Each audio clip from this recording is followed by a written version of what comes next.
ఈరోజు ప్రకాశం జిల్లా అరగొండపాలెంలో డాక్టర్ మన్నే రవీంద్ర గారితో మనతో పాటు ఉన్నారు. ఆయన నుంచి మరిన్ని విషయాలు తెలుసుకుందాం. ఆయన వైద్య రంగంలోనే కాకుండా రాజకీయ రంగంలో కూడా తనదైన శైలిలో ప్రజలకు సేవ చేస్తా ఉన్నాడు. ఆయన మనతో పాటు ఉన్నాడు. సార్ చెప్పండి సార్, మీరు వైద్య రంగంలోనే కాకుండా రాజకీయ రంగంలో కూడా మీకంటూ ఒక ప్రత్యేక స్థానం ఉంది. అది రావడానికి మీకు ప్రత్యేక కారణాలు వైద్య వృత్తులు అంటే మావేది నా వృత్తి. డాక్టర్ అయిన తర్వాత ఎంబీడీ సైకిల్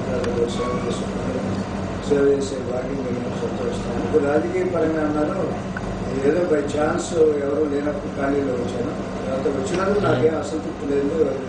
రెండు రంగాలు సమానంగా చేస్తూ నేను నా వైద్య వృత్తికి ఎప్పుడు మన్నం కాకుండా రాజకీయం చేశాను.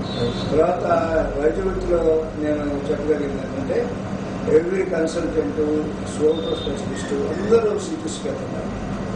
అసలు మాలాంటి ఇక గ్రామాల్లో నియోజకవర్గ ఎక్స్పర్ట్స్ మండలాల్లో కానీ ఒక కన్సల్టెంట్ దొరకడు, స్పెషలిస్ట్ దొరకడు. అందరూ పోయి సిటీస్లో ఉంటున్నారు. Main drawback in India.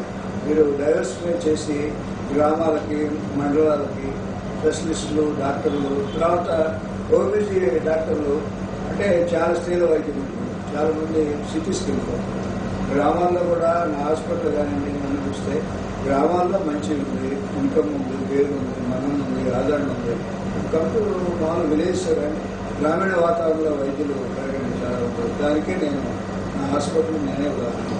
ఇది మీకు తెలియక ఏదో టౌన్కి వెళ్తున్నారు కానీ టౌన్కి వెళ్ళి అక్కడే అందరూ ఉండే చోట మా పెద్ద సముద్రంలో తోడుకెళ్ళి చూస్తుంది. అది ఒక మంచి ఆలోచన సాగు.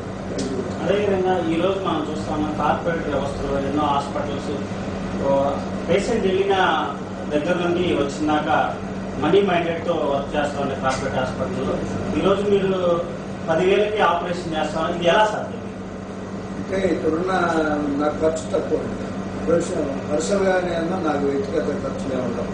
అసలు మనకి సొంత ఆలోచన ఖర్చు లేనప్పుడు సంపాదన మీద దృష్టి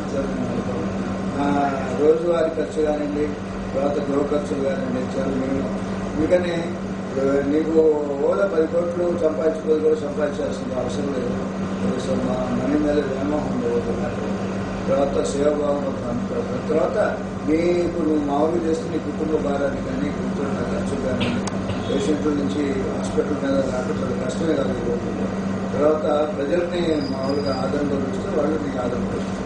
అదేవిధంగా మీరు రాజకీయ రంగంలో జెడ్పీటీసీగా మీరు గెలిచారు. అదేవిధంగా ఇక్కడ ఈ ప్రాంతంలో రాజకీయంగా కానీ అన్ని విధాలుగా కూడా నాయకులు ఒక దాటిలో నడిపించి ముందు తీసుకొచ్చారు. చిన్న అనివార్య కారణాల వల్ల మీ జెడ్పీటీసీ చైర్మన్ పదవి మీకు చేయాలనుకోవడం జరిగింది. ఇది మీరు ఏ విధంగా తీసుకుంటారు? ఏ విధంగా ఏంటంటే గ్రూప్ రాజకీయాల్లో, జిల్లాలో గ్రూప్ రాజకీయాలు వాటిలో నడుమతిపోయి నేను చేయదలుచుకున్నాను. చంద్రబాబు నాయుడు గారు ఎప్పుడు సదుద్దేశంతో నాకు నన్ను ప్రోత్సహించాడు. అయిపోయిన తర్వాత కూడా నన్ను ప్రోత్సహించాడు. ఆయన తప్పేం లేదు. ఇక్కడ గ్రూప్ రాజకీయాలతోటి నా పదవిని పనిచేశాను. కానీ నాకు సుదీర్ఘమైన రాజకీయ చరిత్రలు ఇవ్వలేదు, అసంతృప్తి కాదు. ఎందుకంటే పదవులు తర్వాత దీంట్లో ధనార్జన ఇది నా ధ్యేయం కాదనేది జిల్లా ఉంటుంది. కనుక నాకేం పెద్ద దానికి లేదు. ఇది కాదు ఇంకో పదవి రావచ్చు, రాకపోయినా ఏం పర్లేదు. మేము మా ముఖ్య ఉద్దేశం ఏంటంటే ఈ ప్రాంత ప్రజలు వ్యవసాయికంగా బాగుపడాలి, వెలుగొండ ప్రాజెక్టు అవ్వాలి. అది ఒకటే మేము ఉద్దేశం. లాస్ట్ విషయంగా 2019లో మీరు చూస్తా ఉన్నారు, త్వరలో డీలిమిటేషన్ వల్ల కొన్ని సీట్లు పెరగబోతే ఆలోచన ఉన్నాయి. 2019లో మీ భవిష్యత్తు రాజకీయ కార్యాచరణ ఎలా ఉండబోతుంది? మీరు వైద్య రంగంలో ముందుకు వెళ్ళబోతున్నారా? 2019లో పూర్తి రాజకీయాల్లో రాబోతున్నారా? అది ఇప్పుడు రాజకీయాలు అనేది నా అధిష్టానం మీద చంద్రబాబు నాయుడు ఆధారపడుతుంది. వాళ్ళు నా సేవలు అవసరము, నేను పార్టీ నేను ఉంటే గెలుస్తుంటే నన్ను పిలిచి టికెట్ ఇస్తారు. లేదు ఇప్పుడు ఏదైనా ఒక అనివార్య కారణంలో ఎస్సీ నియోజకవర్గం అయినా లేదు, నేను పార్టీలోనే పనిచేస్తాను, పార్టీ కూడా పనిచేస్తాను. ఇదే నియోజకవర్గం కాకుండా ఇంకొక నియోజకవర్గంలో మీకు స్థానం కల్పిస్తే పోటీ చేయడానికి సిద్ధంగా ఉన్నారు. ఇప్పుడు పరిస్థితులు బట్టి పార్టీ ఆదేశిస్తే చేస్తాను.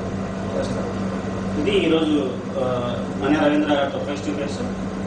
వైద్య రంగంలోనే కాకుండా రాజకీయ రంగంలో కూడా తనదైన శైలిలో ప్రజలకు సేవ చేయడానికి ఎప్పుడు ముందుంటానని చెప్తా ఉన్నారు. Cameraman పీటర్తో Ramesh Babu, అరగొండపాలెం, number 1.